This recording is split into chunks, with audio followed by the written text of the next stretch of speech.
Hey, this is Louis T, IMOLT podcast. Make sure you hit that subscribe button on YouTube. Look us up because we got a new episode. Champion bound, I'm Malcolm X with a pinch of Christ. Catches with the jab, I'm Floyd May, my defense is nice. Crafted by a Mac, I'm embedded to get the cheese. Genius with the beats, this pop art and I move with ease. Genius. Heart cold, apply pressure to front. Hey, I want to welcome everybody to the IMOLT podcast. Inquisitive Mind of Louis T. I am Louis T. Just want to give a quick PSA real quick, let you know some things going on the channel. Next week we do plan on dropping a new episode with Councilman Kevin Spears and Haji P talking about the Black Lives Do Matter installation in Wilmington, North Carolina. That whole journey of bringing that to the forefront. That's going to be part of, or originally, that was going to be part of a new series that I was working on. Just want to talk to some of the black leaders in the area. But with this announcement, I am going to be taking a step back from doing some of the Red Couch interviews. Maybe right now for just doing a couple, maybe if you want a sponsor episode or something like that. But I am focusing on, finishing producing this ATM Stack Boy reunion show so we can get that ready to have like a live viewing in Wilmington so people can check that out. And also got like a documentary that I'm working on, which I'm going to have some of the footage from that at the end of this video. But and I definitely want to kind of keep the Red Couch going because we've been having so much of a great momentum with that 8th and Castle series, which inspired me to kind of do my interviews in series. But I definitely got to finish these projects first. Like I said, got time and money tied into them, and I need to bring them to the finish line. But I want to give a big shout out to everybody that's involved in the 8th and Castle series. Started out with my man Sean Bell, Doc Bless. And for those who don't know, he produced that episode, shot it, edited it, as well as, if you haven't checked it out, his wife's interview, Naquan. Naquan is a celebrity chef. She cooked for The Dream, Tyrese, and more, and we talked about her journey. And then everybody in the whole series, ATM Quote, ATM Q, Major League, Daniel Dickey, Cedron, Just Cut It Barbershop. Everybody that liked, subscribed, commented. It was definitely a fun ride going down memory lanes, hearing a lot of stuff that I didn't know, which led to us doing that ATM reunion with Big B being a moderator, Jamie Henson shooting, filming, and helping me produce that. So thank you everybody that was involved, and like I said, right now I just got to focus on bringing some of those projects to the finish line, and then as soon as we're done with that, back with the Red Couches. Plan on dropping new content when we are back on Wednesdays, and then some if music guest or music oriented on some special Mondays. Not every Monday, but maybe one Monday a month, maybe every other Monday. We'll see how that go. I got a new schedule, so I think I'll be able to put out more content on that new schedule. And like I said, we'll probably try to do some new series of interviews, kind of tied in, maybe for the Music Mondays. Get my man Jay Reese, talk to Studio 15. Also, I know M Beats want to come on. We talked about getting him on. So definitely. Oh, and also Kazi.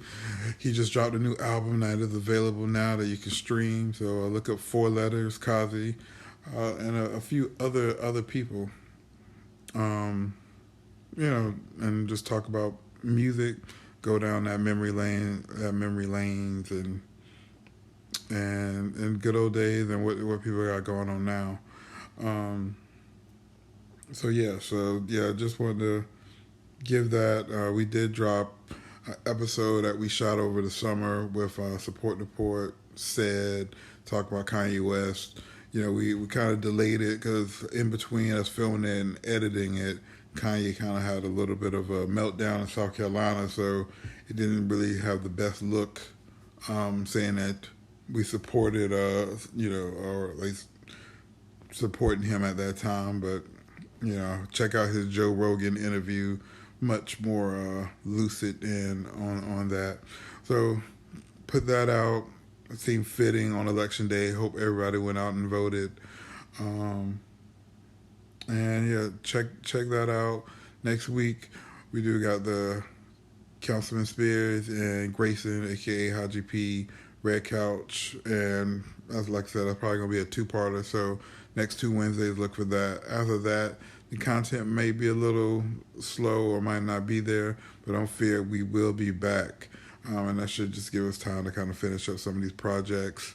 And so now, for y'all staying tuned, here, just check out footage of, I don't even have a name for this project yet because it's really 2 projects that we're working on, but the first is going to kind of focus on Port City, mid to late 90s, 2000s.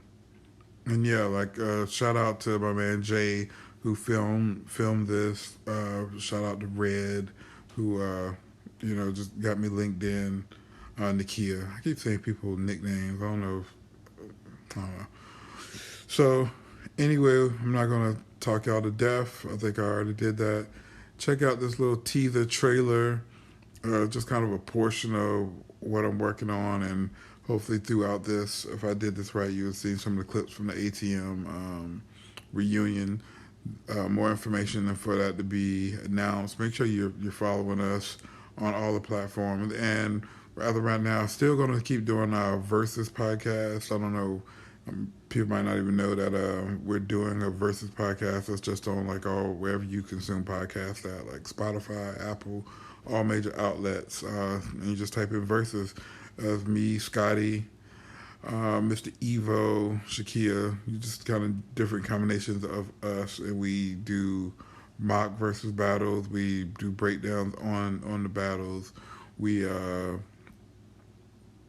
do fantasy battles, like what if these people were to battle, and it's been pretty cool. So we have an Instagram for that, so make sure you follow that Instagram.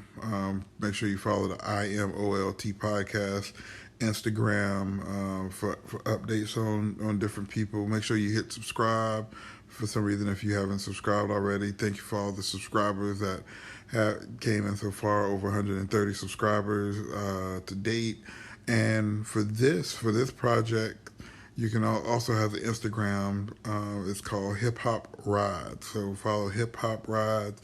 And with that, check out this teaser. Thank y'all so much. And we'll be back. We'll be back.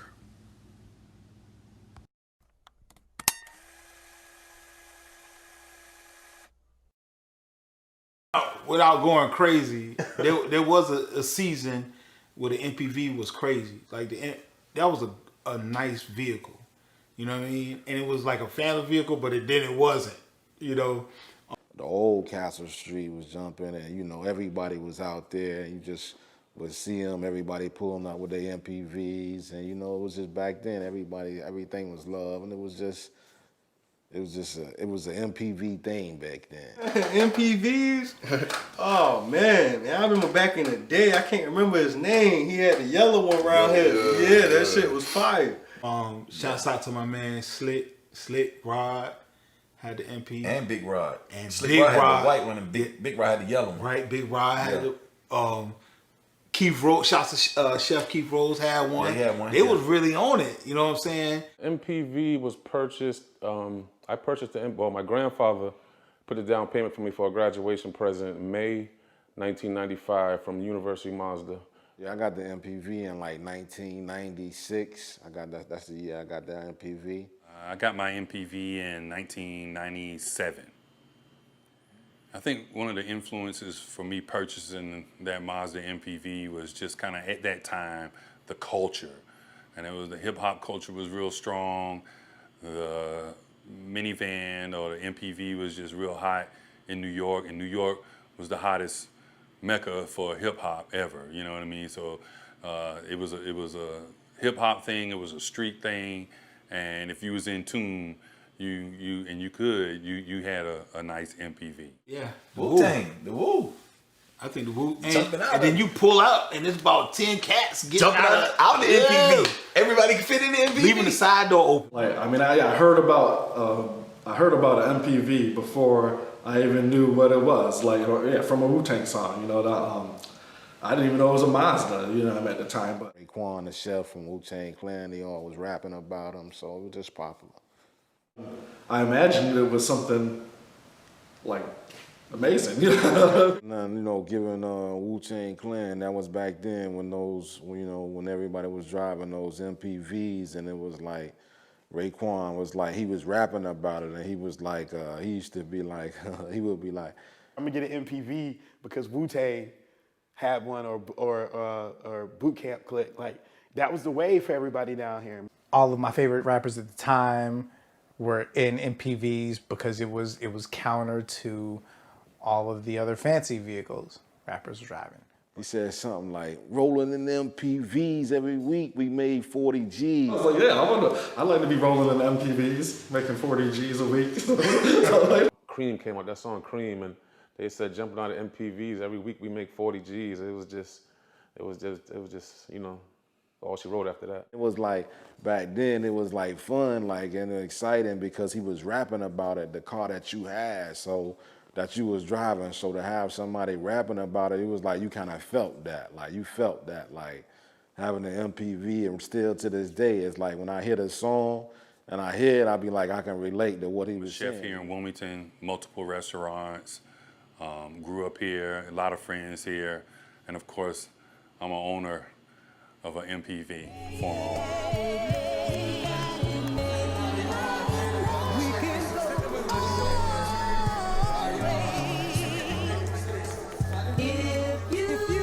Champion bound, I'm Malcolm X with a pinch of Christ. Cashes with the jab, I'm Floyd May, my defense is nice. Crafted by a Mac, I'm embedded to get the cheese. Genius with the